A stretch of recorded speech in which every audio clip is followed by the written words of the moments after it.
السلام علیکم ناظرین، میں ہوں آپ کا میزبان لیاقت راج پر۔ ناظرین، سندھ میں امن خواب بن کے رہ گیا ہے۔ اس میں جیکب آباد کی تحصیل ٹل بدامنی کی لپیٹ میں آ چکا ہے۔ آگ کی طرح بدامنی وہاں پھر رہی ہے۔ اغوا برائے تاوان، قتل کے لرزہ خیز واقعات اور رابریز کے واقعے رونما ہو رہے ہیں، لیکن پولیس ٹس سے مس نہیں ہو رہی ہے۔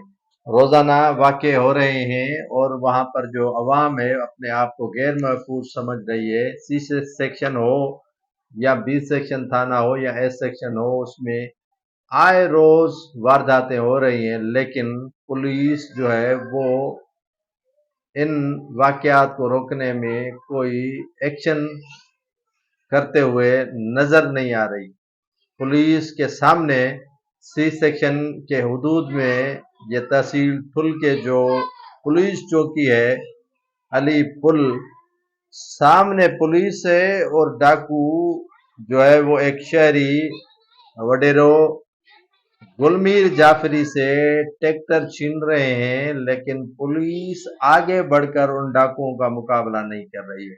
ان جو رہزن ہیں ان سے چھپ کر پولیس جو ہے وہ چوکی میں پکٹ میں پناہ لیے ہوئے بیٹھی تھی۔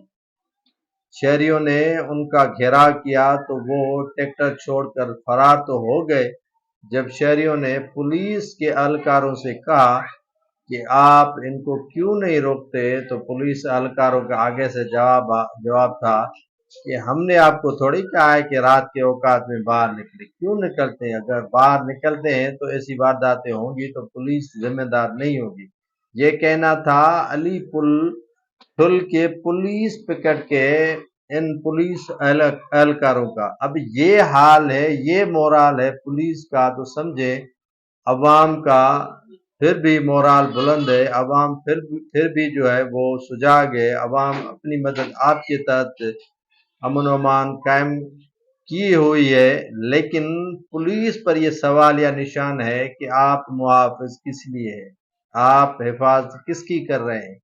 ڈاکو آتے ہیں تو آپ چھپ جاتے ہو، یا تو ان ڈاکوؤں کے ساتھ پولیس ملی ہوئی ہے، اگر ملی ہوئی نہیں ہوتی تو ان کا مقابلہ کرتی۔ ان کو مقابلہ کرنا بھی نہیں آتا اور ان ڈاکوؤں سے عوام کو نجات دلانا بھی نہیں آ رہی ہے۔ تو ضرورت اس امر کی ہے کہ ایس ایس پی جیکب آباد سجاگ ہو جائیں، ٹھل میں جو بدامنی ہے اس کو فی الفور ختم کیا جائے اور وہاں پر امن و امان کی صورتحال کو قائم کیا جائے۔